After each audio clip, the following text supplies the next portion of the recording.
Hi, I'm Irene Tansman, author of AB and Arlene's Autism War. Today, I'd like to talk, there's a lot happening right now, and I'd like to talk to you about some of the cuts, some of the proposed cuts, and what I think we should be laser focused on. Um, I'm going to talk about two things. One, possible Medicaid cuts, and two, the elimination of the Administration for Community Living. Now, with the Medicaid cuts, it is very, very important that we remain laser focused on these. The reason is because some of the things that they're proposing sounds like it might not be too bad, but actually are really, really terrible for people with severe disabilities. Now, one of the things that's currently on the table is block grants, and we're constantly hearing about giving the states rights, stronger rights to do what they want to do with their Medicaid dollars. Now, that is not going to be good for people with severe disabilities. And particularly in Massachusetts, where we have Governor Healy, whose first thought is, I need money, we're going to close the Pappas Center. So why is this so bad? It's like really, really bad because once the block grants will give a certain amount of money to the states, and then the states decide how they're going to spend their money, and they're not going to give any more money after they give the block grants. It's not dependent on what it costs. They get a certain amount of money and they can decide what they're going to spend it on. Well, they're not going to spend it on severe disabilities. I can tell you that right now. The reason why, and I've mentioned this before, is the race to the bottom. No state wants to be the state that families with loved ones with severe disabilities migrate to them to. When you go on social media, you will see that people are asking, what is the best state for services? What is the best state for children's services? What is the best uh, town for special education services? And the families are absolutely willing to move to get good services. So no state wants to be the destination for families who have a loved one with a severe disability. Now, no state could handle it. So it's no wonder why they wouldn't want to be that state. So there is no motivation for having quality services because what would happen is you're going to get more and more families with loved ones with severe disabilities moving in. I believe in the opposite. Is we should have this all federally funded so that there is no incentive for having bad services and there is an incentive for having quality services. So you have block grants, the quality will go down for whatever services are there.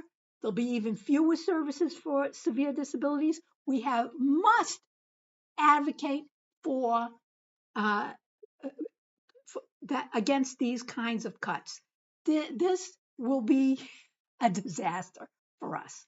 So I know that the National Council on Severe Autism went to Washington D.C. already this month, and next week VOR is going.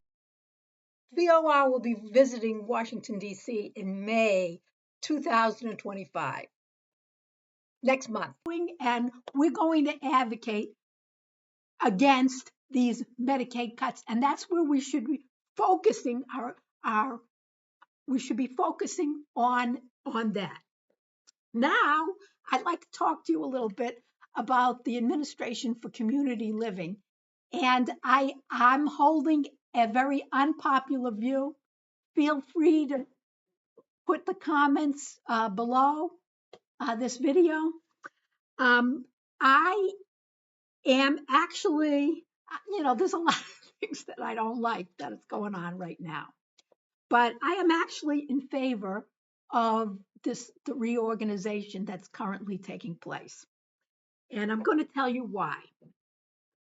First of all, the functions, a lot of people don't even know what the Administration for Community Living actually does. And what they do mostly is that they're promoting community living and they're promoting an ideology. And I don't believe that the government should be in the business of promoting certain ideologies. I believe that the family should have their own choice, their own ideology, and they shouldn't even be in that business. But anyway, the Administration for Community Living, they are partially, well, not partially, maybe more than partially, responsible for this business of supported decision making. The push for supported decision making all over the country. And this is not going to be good for families who have loved ones with severe intellectual disabilities, severe autism, because you're going to be on the hook for the legal costs to show that supported decision making is not adequate, that you're going to have guardianship. If you're going to have to prove this, the lawyers are going to want more money for that. And a lot of families are under enough financial strain as it is. ACL is responsible for that. ACL is also responsible for a closing down of the ICF IID facilities across the country, which eliminates our choices and, in my opinion, lowers the quality of service for home and community-based services because there's no competition. Okay, so let's talk about what the ACL actually does. The ACL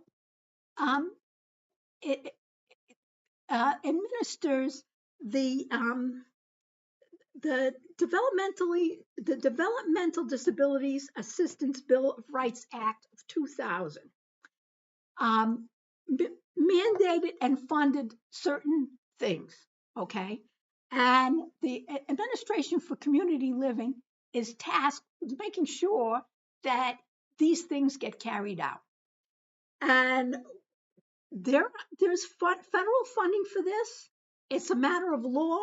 And even when these things are reorganized, we will still have them because it's a matter of law. They have to fund them and they have to provide them.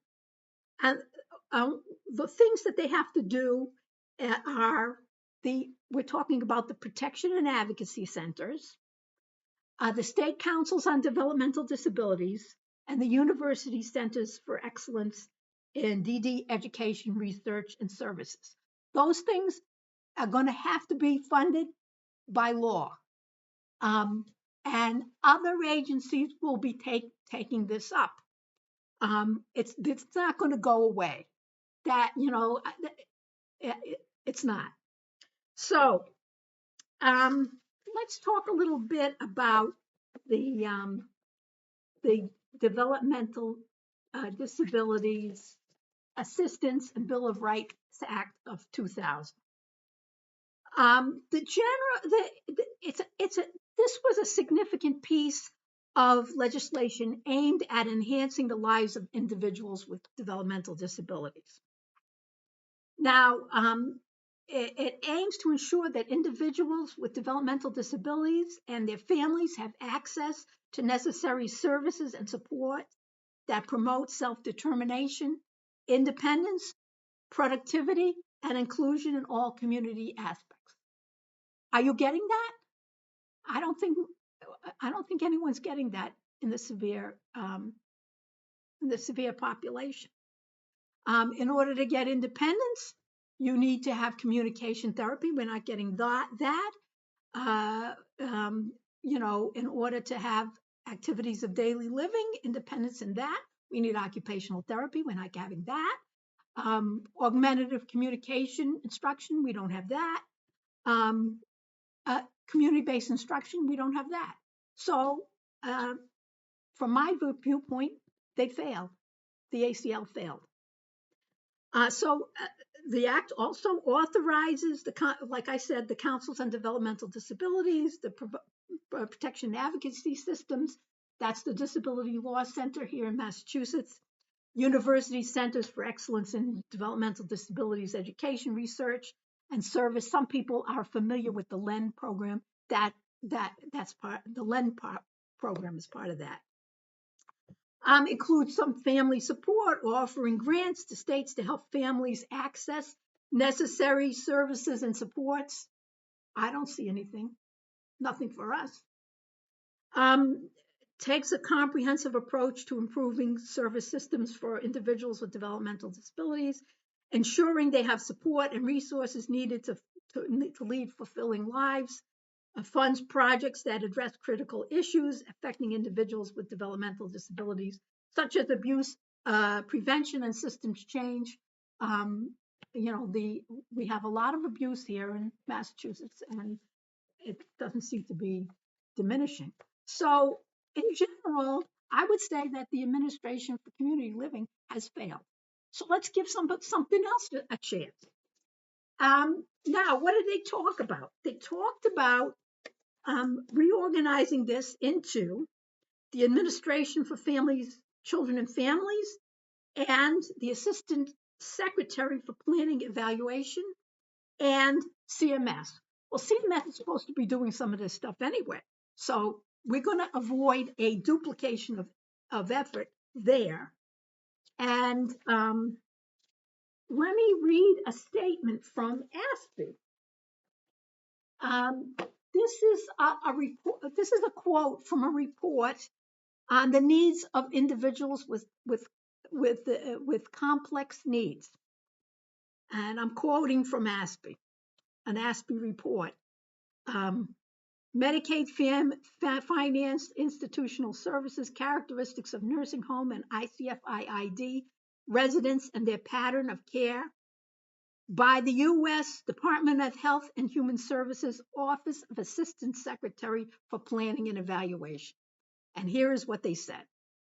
Although states have begun to rebalance their long-term care systems towards a greater emphasis on home and community-based services, many low-income elderly, persons with physical disabilities, and persons with intellectual disabilities or related developmental disabilities continue to reside in institutions such as nursing homes or intermediate care facilities for individuals with intellectual disabilities.